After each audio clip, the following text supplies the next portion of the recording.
ప్రభునందు ప్రియమైన శ్రోతలకు వందనములు. ఈ పోడ్కాస్ట్ కార్యక్రమం నాకు స్వాగతం. మీ అందరి కొరకు ఈ కార్యక్రమమును ప్రసారం చేయుచున్నాం. విని దైవాశీస్సులు పొందుకోగలరు. మరొక అద్భుతమైన విషయం అగ్ని, ఫైర్. దానియేలు గ్రంథం 3:26లో అంతటా నెబుకద్నెజరు వేడిమి కలిగి మండుచున్న ఆ అగ్నిగుండము వాకిలి దగ్గరకు వచ్చి, షద్రకు మేషకు అబేద్నెగో అని వారులారా, మహోన్నతుడుకు దేవుని సేవకులారా, బయటకు వచ్చి నా యొద్దకు రండని పిలువగా షద్రకు మేషకు అబేద్నెగో ఆ అగ్నిలో నుండి బయటకు వచ్చిరి. హెబ్రీ పత్రిక 11:34 అగ్ని బలమును చల్లార్చిరి.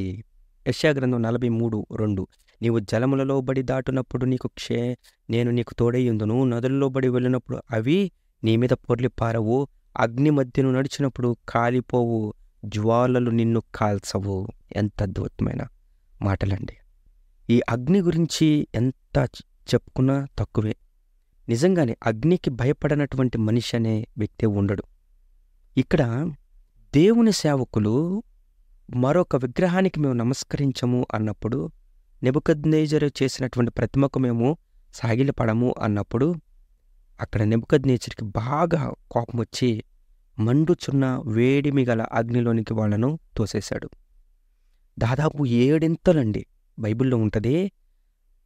He ordered the blazing furnace to be heated 7 times hotter than usual. 7 అంటే ఎప్పుడూ లేనంత దానికంటే ఇంకా 7 అత్యాగ్రహం చేత అత్యంత అగ్నిని ఇంకా ఇంక్రీజ్ చేసి వాళ్ళను పడేయమంటే, వాళ్ళను అగ్నిలోకి తోయడానికి వెళ్ళిన వాళ్ళు తగలడిపోయారు, తోయబడిన వాళ్ళు మాత్రం నిలబడిపోయారు. ఎంత అద్భుతమో! వాళ్ళను అగ్నిలోకి తోయడానికి వెళ్ళిన బలవంతులు తగలడిపోతే ఆ వేడి సగకి అగ్నిలోకి వెళ్ళినటువంటి దేవుని సేవకులు మాత్రం నిలబడిపోయారు. వాళ్ళని ముగ్గురిని లోపలికి తోస్తే 4వ వ్యక్తిగా దేవుడు అక్కడ వారితో పాటు ఉన్నాడు. మన దేవుడు ఎంత గొప్ప దేవుడో తెలుసండి. మనం ఎక్కడుంటే ఆయన అక్కడ ఉండే దేవుడు. నేను పలానా చోట ఉంటాను, మీరందరూ కట్టకట్టుకొని మోటాములు సర్దుకొని నా దగ్గరికి రండి అని చెప్పే దేవుడు కాదు. మన దగ్గరికే వచ్చినటువంటి మహానుభావుడు మనం ఆరాధిస్తున్న యేసయ్య.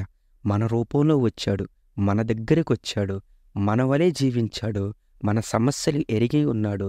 ఆయన శోధింపబడి మన వలే శోధింపబడి, కానీ శోధింపబడ్డాడు కానీ ఆయన పాపంలో పడిపోకుండా శ్రమ పొందుకున్నాడు. కానీ ఆయన మనకు సహాయము చేయగలిగినటువంటి గొప్ప దేవుడని మరొకసారి నిరూపణింది.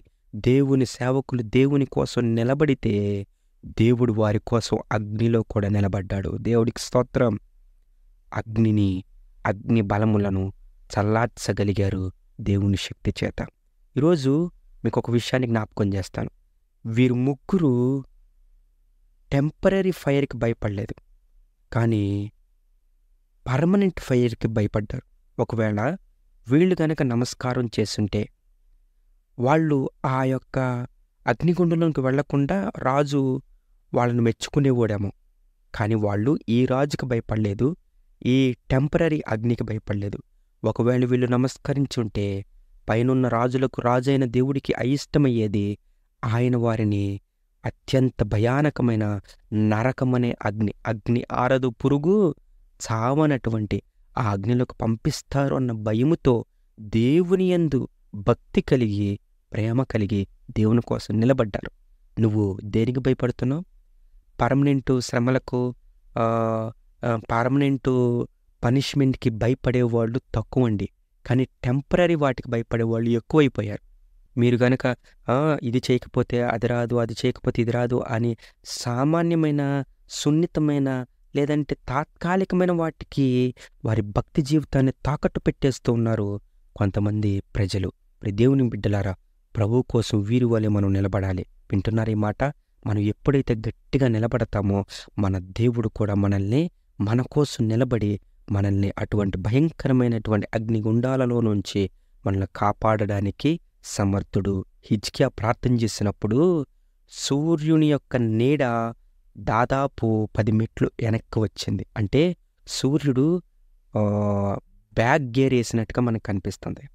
హిజ్కియా ప్రార్థన చేసినప్పుడు మీకు తెలుసు కదా, హిజ్కియా ప్రార్థన చేసినప్పుడు సూర్యుడిని ఆగిపోమంటే సూర్యుడు ఆగిపోయాడు, అంటే న్యూట్రల్లోకి వెళ్ళిపోయాడు. ఇక్కడేమో ఫ్రంట్ గేరు. ఈ నెబుకద్నెజరు ఫ్రంట్ గేర్ వేసిన అగ్ని రూపంలో, హిజ్కియా రూపంలో బ్యాక్ రివర్స్ గేర్ వేసిన, జాషువా రూపంలో న్యూట్రల్ గేర్ వేసిన. ఏది ఏమైనా ఇక్కడ ఏం కనిపిస్తుందంటే సూర్యుడైనా అగ్నైనా దేవుని ముందు వాటి యొక్క బలము తగ్గిపోద్ది అని గుర్తుపెట్టుకోవాలి. అందరూ ఎస్యుఎన్ అనే సన్నకి నమస్కరించడం కాదు, ఎస్యుఎన్ అనే సన్నకి భయపడడం కాదు. మనం భయపడాల్సింది ఎస్ఓఎన్ సన్. మనకొక కుమారుడు అనుగ్రహించబడ్డాడు. ఆ కుమారుడికి మనము విధేయత చూపించాలి. ఎస్ఓఎన్ అనే సన్నకి మనం నమస్కరించాలి, మన జీవితాలు అర్పించుకోవాలి. అటువంటి కృప ప్రభు మనకి ఇచ్చును గాక. ఆమేన్.